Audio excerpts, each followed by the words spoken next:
Hi friends, তো রান্না হচ্ছে মোচার ঘন্ট।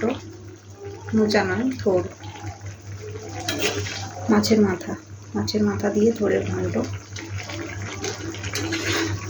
তো এটা হবে। আর এদিকে দেখো, যেখানে রাখা আছে মাছের ডিম আর মাছ ভাজা। তো মাছের ঝোল হবে আর এই মোচার ঘন্টটা হবে রান্না। মোচা বলছি বারবার, থোড়ের ঘন্ট। আর সকালবেলায় উঠে ব্রেকফাস্ট বলতে একটু চপ মুড়ি খাওয়া হলো। আর একটু শুয়েছিলাম, ভাবছি রান্নাটা করবো, তোমাদের সাথে একটু শেয়ার করি কী রান্না করছি না করছি। আজকে শরীরটা তুলনামূলক একটু ভালো আছে, তো জানি না কতদিন এই ভালোটা থাকবে। আর ভাড়া বাড়িতে থাকি না, একটু সাবধানে থাকতে হবে, কারণ বাড়ির লোকজন এখানে আসতেও পারবে না তাড়াতাড়ি। বাড়িতে সমস্যা, বাবার শরীর অসুস্থ, বাবাকে নিয়ে একটা টেনশনে আছি। তো নিজের শরীর ভাববো না, বাবার শরীরের কথা ভাববো। কিন্তু যখন মানুষের সময় খারাপ চলে, সব দিক থেকেই খারাপ চলে। তো কালকে করেছিলাম ছোলা দিয়ে ওই থোড়ের ঘন্টটা। আজকে ভাবলাম ছোলা আর মাছের মাথা দিয়ে করি, দেখি কীরকম লাগে। তেজপাতা ফোড়ন দিয়েছি, হ্যাঁ, গোটা জিরে লঙ্কা ফোড়ন দিয়ে করেছি, হালকা একটু চিনি দিয়েছি। আর সকালবেলায় খেয়েছিলাম বলতে চপ মুড়ি খেয়েছি, আর হচ্ছে একটা কলা খেয়েছি, একটু দুধ খেয়েছি, ব্যাস। এখানে না দুধ পাওয়া যাচ্ছিল না, তারপরে খোঁজ করে একটা ভালো জায়গা থেকে দুধ পাওয়া যাচ্ছে। একটু মানসিক শান্তি, যাই হোক কিছু তো একটা খেতে হবে না শরীরটা ঠিক করতে গেলে। বাইরে থাকলে এই হচ্ছে সমস্যা, তুমি কোনো কিছু খাবো বললেও না সেটা হাতের কাছে অ্যাভেলেবেল না হলে চাও।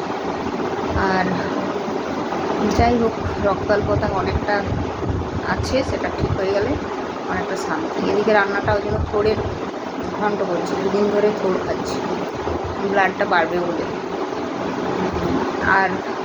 আর হচ্ছে বেদানা খাচ্ছি ফলের মধ্যে। বেদানা, মৌসম্বিটা আমার খুব একটা ভালো লাগছে না, অ্যাসিডিটি করে যাচ্ছে, কিন্তু খেতে হবে। গুড় ছোলা খেয়েছি সকালবেলায়, বলতেই ভুলে গেছি, ঘুম থেকে উঠেই ছোলা গুড় খেয়েছি। আর এই রান্না করছি। তো তেজপাতা দিলে দেখবে প্রত্যেকটা রান্নার একটা ফ্লেভারটা, ডাল বলো, যে কোনো তরকারি বলো, বেশ সুন্দর কিন্তু আসে। আমি গরম মশলার থেকে তেজপাতাটাই দিই। গরম মশলা সবসময় আমার কিন্তু খুব একটা ভালো লাগে না। আর মুখ চোখের অবস্থা দেখো, আমি কতদিন আয়নায় নিজের মুখটা দেখি।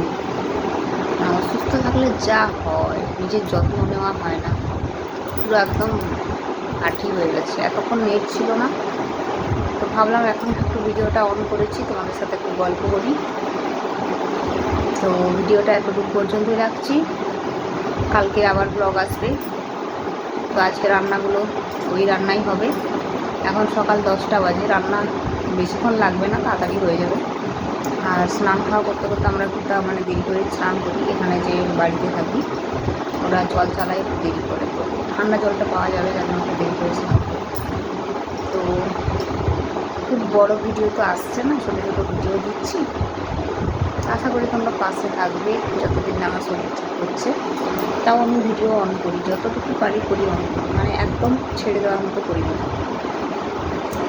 ভিউ যে খুব খারাপ আসতো তেমন না, খুব ভালোই ভিউ আসতো। মাঝখানে এই যে অফ করে দেওয়ার জন্য আমার কী বলবো, চ্যানেলের গ্রোথটাই পুরো কমে গেছে। ইচ্ছে করে কি কেউ এটা করে বলো? শারীরিক প্রবলেম, নিজের বাড়ির প্রবলেম।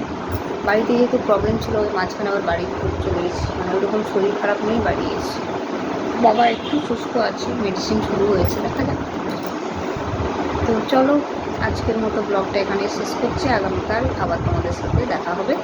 ততক্ষণে তোমরা সবাই সুস্থ থেকো, ভালো থেকো, আর তোমাদের আশীর্বাদে যেন আমিও ভালো থাকতে পারি।